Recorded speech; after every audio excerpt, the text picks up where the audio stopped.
We had the Supreme Court ruling earlier this week, ultimately saying that your identity doesn't matter, and under the law, the term woman only refers to cis women. And then yesterday, we had intervention from the EHRC to not only reaffirm this, but are committed to enforcing this on trans people. For example, when it comes to bathrooms, people will have to use the gender they were assigned to at birth. And this has moved extremely quickly. Now, a couple of days ago when it was the Supreme Court, they ruled that it was an interpretation of existing law. And now the EHRC are essentially enforcing new laws, despite the Supreme Court saying, trans people won't face discrimination. I want to get your first initial response. Well, this week has been a cataclysmic shock.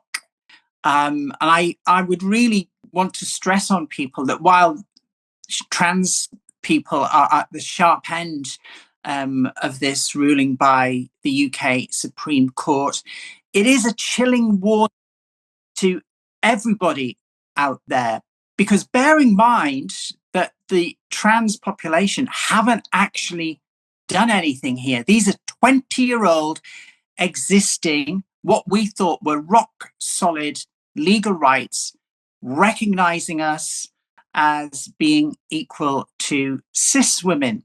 But on the back of a 6-year concerted mass media campaign, backed by incredible wealth and fantastic connections, all that has gone at a stroke. Now, any minority could be targeted in that way, and this could happen to you in the future. But my personal feelings this week, it's been a roller coaster, to be honest, Curtis. I've been rock bottom sometimes. I've been up and quite fighty at other moments, but mostly it's a feeling of numbness and shock and disbelief that this can have happened so quickly, because I am a woman and that will never change. I'm just materially a woman. I am biologically a woman. I've had surgery. My body chemistry is completely in line with a cis woman. It would be ridiculous for me to start using men's facilities. And it would also be dangerous and humiliating. I haven't fully got my head around it, what the repercussions are. I will be carrying on my normal life because nobody is going to force what is effectively trans apartheid on me. I actually lived in South Africa for a time during apartheid, very briefly, for a couple of months. And it was horrendous. And the same arguments were actually made at the time in the early 1980s by the South African government. They would deny at that time that they were discriminating against Black people. And they would argue that, well, you're still equal. You still have toilets.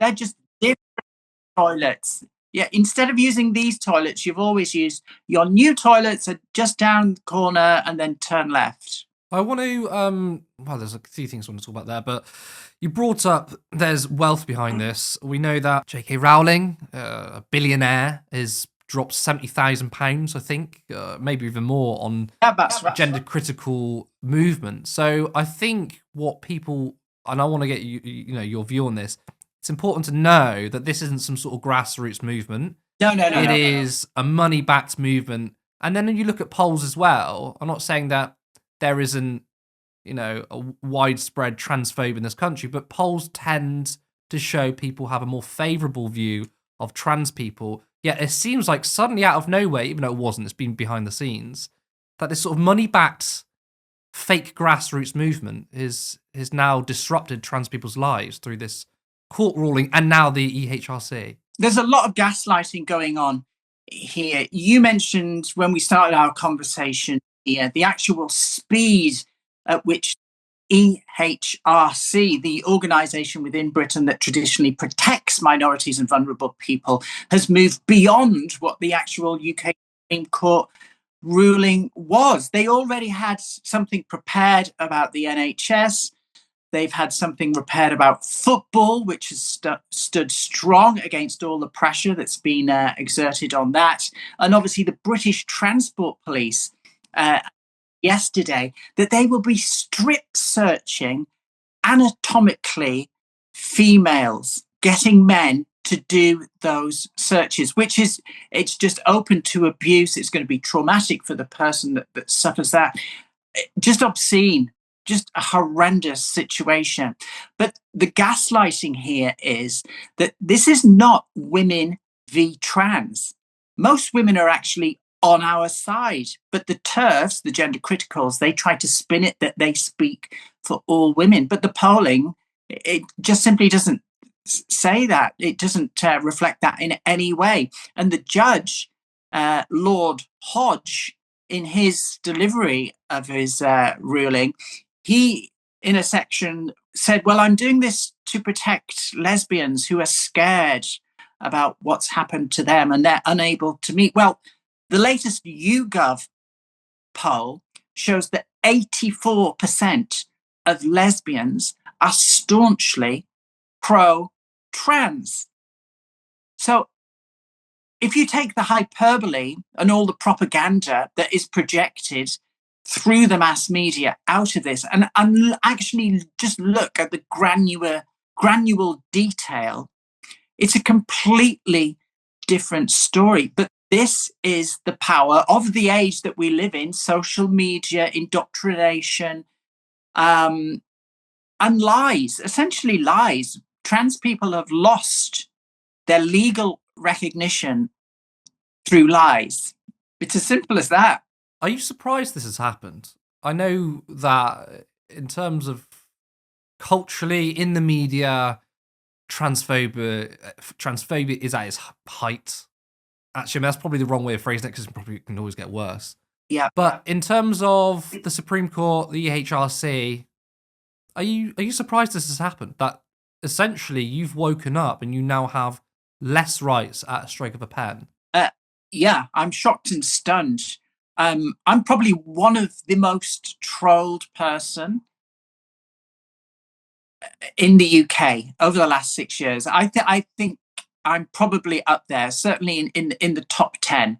And really horrible trolling, sick, disgusting things that most people would find utterly repellent. I wake up to that every single day. So you would think that if anyone was going to be quite hard to this or might expect it, it would be me. But even having gone through everything that I've gone through and endured, I still thought that, well, this is the ultimate court in the land. They're going to look at things dispassionately.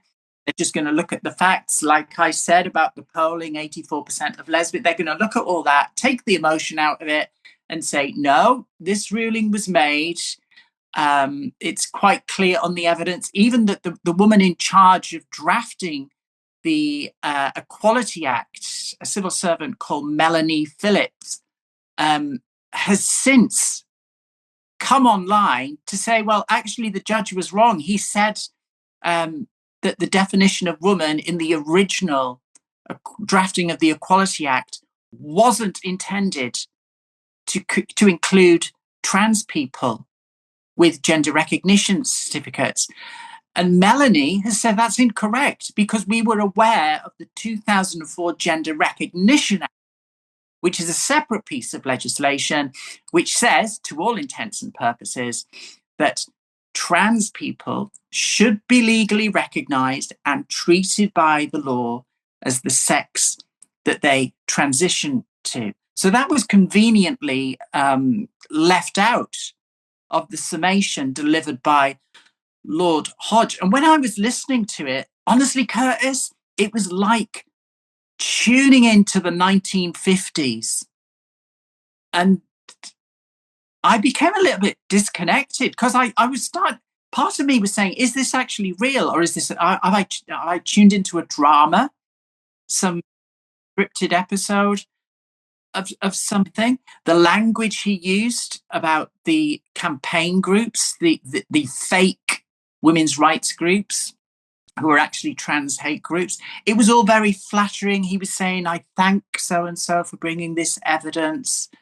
And when he talked about trans people, it was in a very patronizing, condescending way. I mean, it's ludicrous for that judge to say, oh, but don't worry, trans people. You haven't lost anything. You're still protected.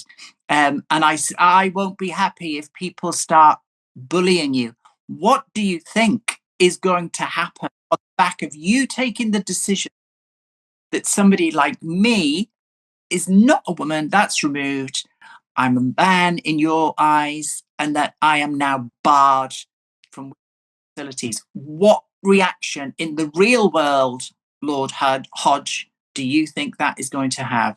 You uncovered something about Hodge, didn't you? There's a connection, maybe a small connection, but there's a connection between Hodge and J.K. Rowling. Well, yeah, not necessarily a connection. I would say that there are some interesting coincidences that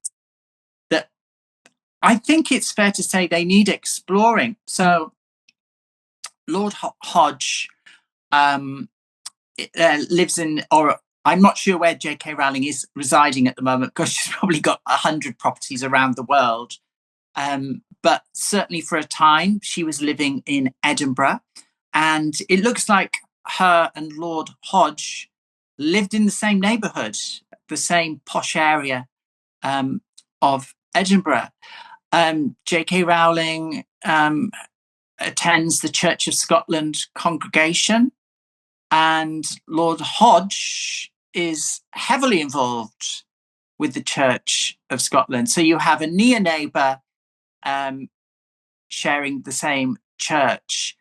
And back in, I think, I stand to be corrected, but I'm pretty certain here it's 2009, Lord Hodge was asked to carry out a review into same-sex relationships for the Church of Scotland. And on the back of his review and report for the church, the advice from the Church of Scotland to gay and lesbian parishioners was that they should try to resist their desires and abstain from same-sex relationships. Now, I ask you, just as a fair and decent person, does that sound like the sort of individual that you would put in charge of deciding a highly sensitive case involving the entire UK trans community? What sort of outcome, if you were a betting person, would you put on an individual who'd previously taken a decision which led to the church saying, try not to be gay, resist your desires? What do you think that person is going to conclude when weighing up whether trans people deserve rights? The other really important thing that, I'm sorry, there's so much going on that I kind of missed a really important thing here, probably the most important thing. While trans rights were on the line in this case, Lord Hodge actually banned trans people from speaking to the Court of Appeal, despite trans individuals and trans organisations asking to do so. However, he did allow 5 anti-trans groups to address him, and I think this is unprecedented for a UK Supreme Court ruling, he allowed new evidence in the very final arena that couldn't be tested or questioned by anyone. So if you're not actually hearing from the people that this ruling affects, again, what verdict are you going to reach? So ultimately, I am actually, Curtis, really confident that this will go to the European Court of Human Rights. And I have 100% confidence this ruling will be overturned. I've no doubt about that, because it's so grossly unfair and frankly obscene in how it manifests itself, in such a way as I mentioned about the police, male police officers now going to be searching anatomical females, which is just disgusting. So it will fall, but the question is, how long is it going to take us to get to the European Court of Human Rights? I had a quick look yesterday. Depending on how serious the European Court views a matter, it can be as quick as 6-7 months. If it's a more complicated case, and I'm sure that the gender critical movement, with all their money and fantastic connections, are going to throw every obstacle in the way, it could take a couple of years. Now, during that time, trans people are going to suffer. We are going to be discriminated against, and sadly, some people will die. They'll either take their own lives or they will be murdered. So yeah, it is grim. When it comes to the European Court of Human Rights, it's probably going to be overturned. The issue I have here, though, is not necessarily the legal side, is what you're saying now, is the fallout from it. I mean, we're already seeing an increased amount of bullying online. You are specifically targeted. Look, we follow each other on Twitter. I see your Twitter feed, and it's not just J.K. Rowling, although she's, to me, she's like the figurehead of trans hate. Yeah. But multiple people, and they specifically target you. And of course, there's other people they're going to target. So in terms of our culture, I think has emboldened certain people, and that is now fed into the Labour Party. So as you've pointed out, there's many flaws in this Supreme Court case. There's flaws in the EHRC as well, which again could be likely to be overturned. So you would like to see a major political party of government to at least challenge that, especially when the Prime Minister used to be a lawyer, a human rights lawyer. Instead, we're getting Labour figures suggesting that the Tories should apologise for their past pro-trans stance under Theresa May. And now Labour have pivoted to the right of the Conservatives on this.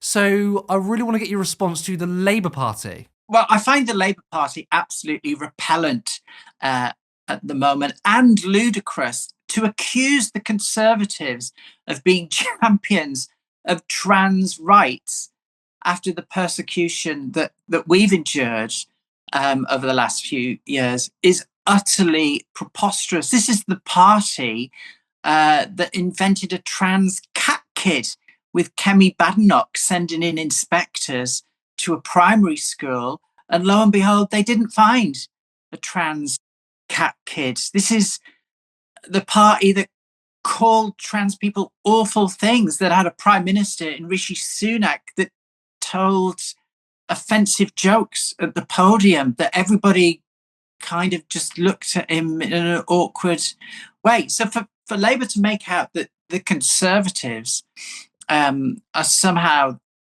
the ones that were championing trans rights is absolutely crazy. And let's not forget the treachery of the Labour Party. There's a photo that often goes around social media at the moment, and it's from Camden Pride in 2022. So we're talking 2-3 years ago.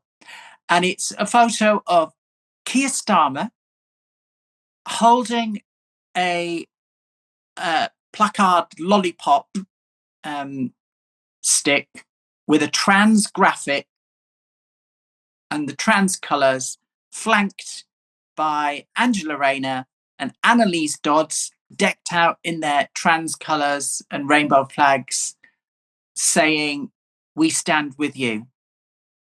At the time, they were supporters of self-ID. Keir Starmer and various other MPs from the Labour Party did the media rounds and stuck to their guns. Trans women are women.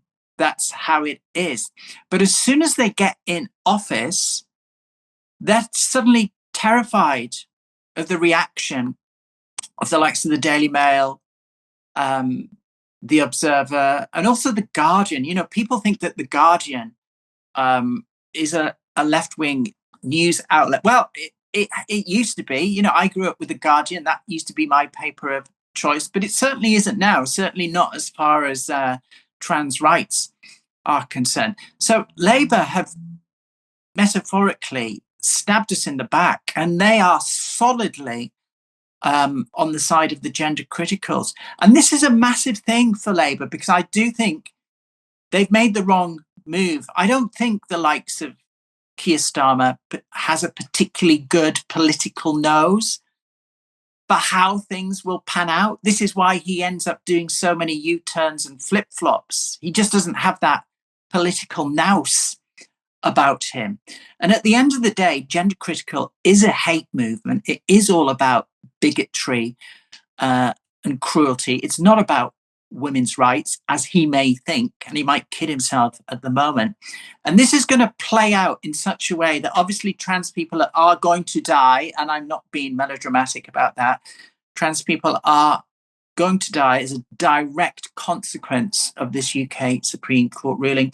But also, cis women are going to be dragged into this. If you're a cis woman who's got short hair, you maybe wear suits, you don't have a dress, like to slouch around in jeans and your trainers, and you might not have your kind of atypical feminine features, then there's a good chance that going forward, you're going to be either questioned as you go into a toilet or a changing room, or some yobbo in a pub is going to start giving you grief. So the consequences of this are most certainly not just on trans people. It's going to affect everybody. Moments before I came on air here, somebody sent me a message, an abusive message on Twitter, talking about a woman that I was sticking up for, a cis woman who was getting flack, who happened to have a short haircut, but she's not trans, she's not even lesbian, she just likes having a short haircut. And this individual had said, well, it's her fault that she's getting stopped. She needs to grow her hair, she needs to start wearing makeup and maybe a dress. That is the women's rights world that has now been delivered to you ladies watching this by the gender critical movement.